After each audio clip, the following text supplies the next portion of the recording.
عبد العزيز. هذا اخوي معك. اي شلون انقذتهم الله يعافيك؟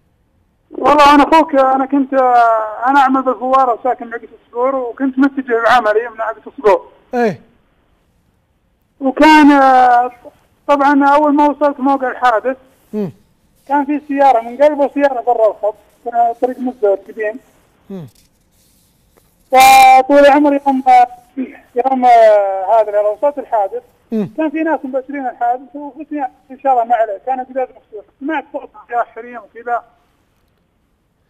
فعلى طول نزلت وسالت وين الصوت ذا، قالوا داخل السياره، وانه ما قدروا يوصلونها في حريق وكذا، السياره محترقه على بدايه الحريق يعني. فالحمد لله عز وجل وكسرت القزازه الخلفيه، كان الموتر كان يوكن، كان منقلب على الجنب الايسر. طيب واول ما كسرت القزازه كانت الاولى موجوده وطلعتها، والثالثه معنا العدد كذا، وعرفت العدد الخاص وطلعت الثانيه والثالثه. جزاك الله خير. والحمد لله بقيت وحده، تعبتنا شوي وكانت داخل في دخان، بغينا نختنق شوي، والحمد لله طلعت واخذت نسم ودخلتني مره، وكانت بس كلمه هي اللي حسستني شوي، قالت اخوي ذاك لا تخليني، قلت ابشري والله لو احترق معك، فصبري علي وساعديني على، والحمد لله ساعدنا الله عز وجل وطلعتها. ما هو بغريب عليك اخوي عبد العزيز، انقذت خواتك يعني في الاخير، هذول يعتبرون مثل خواتك.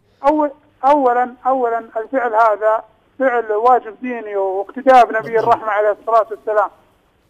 وثانيا انا اشوف ان خواتي ومستحيل احد يخلي خواتي بالنار، هذا هو الشيء. بيض الله وجهك عبد العزيز، وكذا احنا نفتخر بمثل هذا الفعل. اخوي عبد العزيز الحربي منقذ للمعلمات اللي كانوا في حادث اليوم في عقلة الصقور بالقصيم. شكرا لك بيض الله وجهك، والله لا يوريك مكروه.